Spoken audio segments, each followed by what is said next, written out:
الحمد لله رب العالمين والصلاة والسلام على سيد الأنبياء والمرسلين محمد وآله وصحبه أجمعين. قال رسول الله صلى الله عليه وسلم: لو كان بعدي نبيا لكان عمر بن الخطاب رضي الله تعالى عنه، او كما قال رسول الله صلی الله علیه وسلم. ناظرین و سامعین د محرم الحرام شریف د میاشتې اوله ورځ ده، چونکې دا میاشت ډېر د برکتونو او د عبادتونو میاشت ده، متبرکه. د دې میاشت ځان له کرامات دي، خو د ټولو نه اهم نن ورځ سره چې کوم لایق تذکره ده هغه د سیدنا امیر المؤمنین عمر فاروق رضی الله تعالی عنه مبارک سره ده. د مبارک په دې ورځ باندې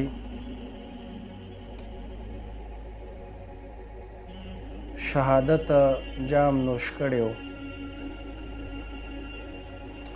او د عمر فاروق رضی الله تعالی عنه چې کوم عظمت دی او چې کوم شان دی او شوکت دی، هغه د دې قول د رسول الله صلی الله علیه وسلم مبارک نه ظاهریږي، چې هغه مبارک فرمایي چې لو کان بعدی نبیا لکان عمر بن الخطاب رضی الله تعالی عنه.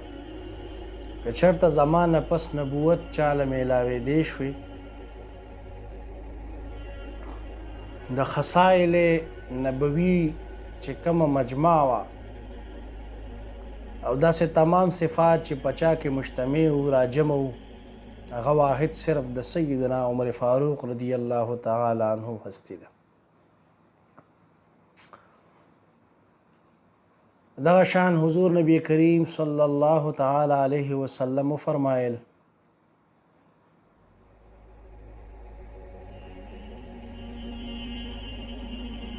چې ان من قبلکم محدثون، چې د دین وړاندې به په هر یو امت کې یو محدث و. محدث د اسم مفعول صيغه ده، او زما په امت کې د محدثیت چې کوم مقام الله جل جلاله چاله ورکړی دی، هغه عمر فاروق رضی الله تعالی عنه دی.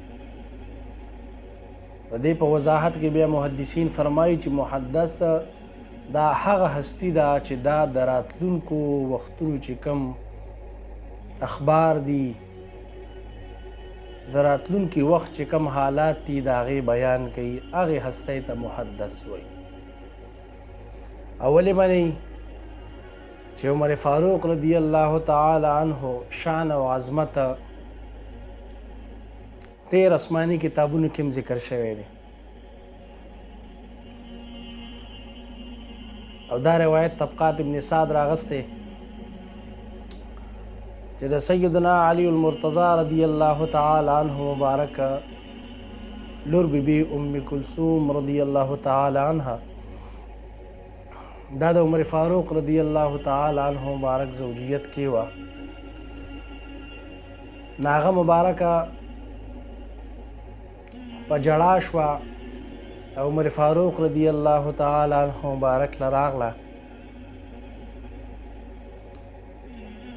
او وی فرمایل چې امیر المؤمنین دا کعب الاخبار رضی الله تعالی عنه راغلی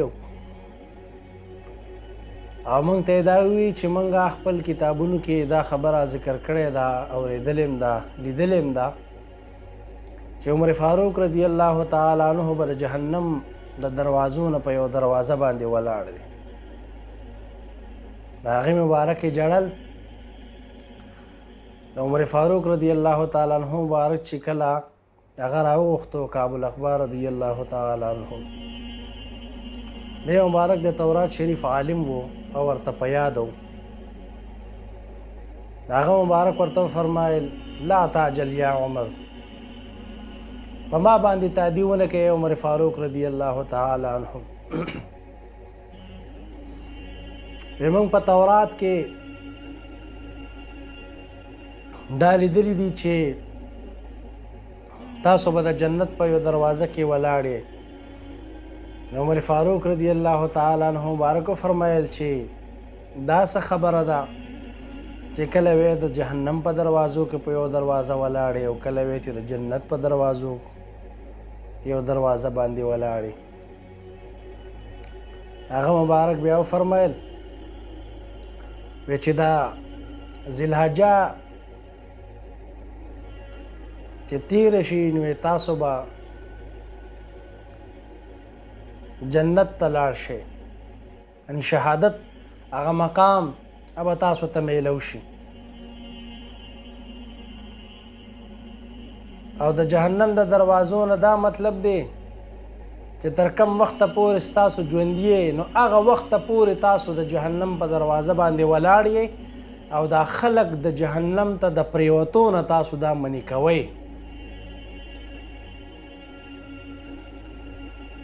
او دا د حضور نبی کریم صلی الله تعالی علیه وسلم وصف خاص دی چې محبوب علیه الصلاة والسلام مبارک فرمایل چې زه وینم چې تاسو په جهنم کې ور پریوځئ وانی آخذ بحجزکم، او وی زه تاسو د لمن نه رانیسم او راکاږم تاسو بچ کوم.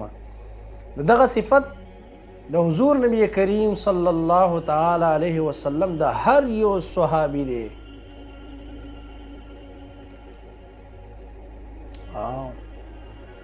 حضور نبی کریم صلی الله تعالی علیه وسلم مبارک د عمر فاروق رضی الله تعالی عنه مبارک واحد هغه هستی ده چې هغه د اسلام د تقویت لپاره غوښتې ده او دا دعا به یې کوله چې اللهم عید الاسلام باحد العمرین، چې خدای پاکه د اسلام تایید یو د دوو عمرینو نه وکړي. یو عمر ابن الخطاب رضی الله تعالی عنه او یو عمر ابن هشام.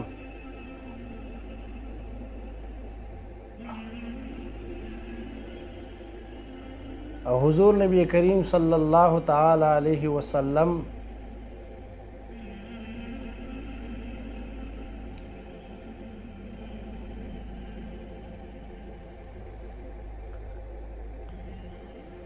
یو عمر فاروق رضی الله تعالی عنه مبارک ہو او یو عمر ابن الحکم ہو.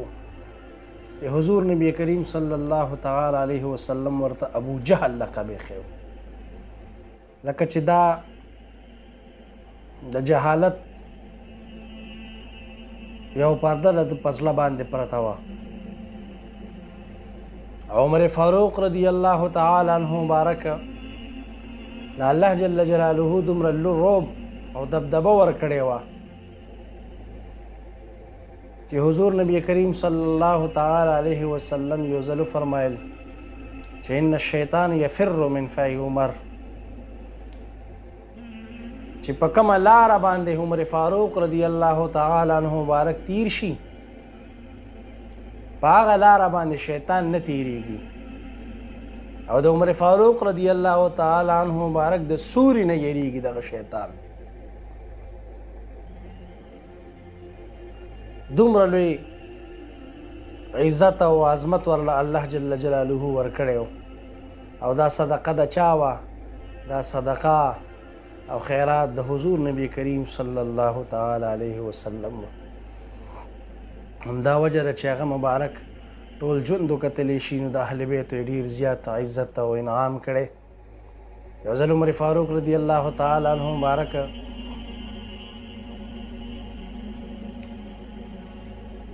خپل دربار کې موجود دی. امام حسن رضی الله تعالی عنه مبارک دربار ته داخلیږي خو څه ګوري چې عبدالله ابن عمر رضی الله تعالی عنه راغی. د عمر فاروق رضی الله تعالی عنه بچی مبارک هغه ته اجازت میلاو نشي واپس شو. امام حسن رضی الله تعالی عنہ بارکم روان شو چې زوی ته اجازت ورنکو نو ما ته به څنګه راکړي. عمر فاروق رضی الله تعالی عنہ بارک بیا را وبللو او ورته وفرمایل چې انت احق بالعزن منه، چې ته ډیر زیات حقدار یې په اذن سره زما د بچي نه. وهل عنبت الشعر بعد الله الا انتم، او دا الله جل جلاله نه بعد چې چا په موږ باندې فضل کړي، د ایمان دا دولت را کړي، دا عزت را کړي، دا هم ستاسو په وجه باندې خدای را کړي. دا د عمر فاروق رضی الله تعالی عنہ مبارک د اهل بیت سره محبت و. او عمر فاروق رضی الله تعالی عنہ مبارک او بکر صدیق رضی الله تعالی عنہ مبارک مستقل حدیث ته، یو طویل حدیث ته، د هغې اخیری یو جمله ذکر کومه چې حضور نبی کریم صلی الله علیه وسلم مبارک مالا چې د جنت کنجیانې راکړي، نو دې دواړو یارانو مبارکانو ته عمر فاروق رضی الله تعالی عنہ، صدیق اکبر رضی الله تعالی عنہ، دې دواړو ته محبوب علیه الصلاۃ والسلام وفرمایي چې څوک تاسو سره په دنیا کې چا محبت کړی دی هغه جنت ته داخلوئ، او چا چې تاسو سره بغض ساتلی دی هغه جهنم ته ور داخلوئ. دا د عمر فاروق رضی الله تعالی عنہ عظمت دی. نو په دې ورځ باندې هغوی مبارکو ته شهادت میلاو شوی دی. الله جل جلاله د دغه پاکانو صحابه کرامو په برکت باندې زمونږ دنیا او آخرت دواړه ښایسته کړي.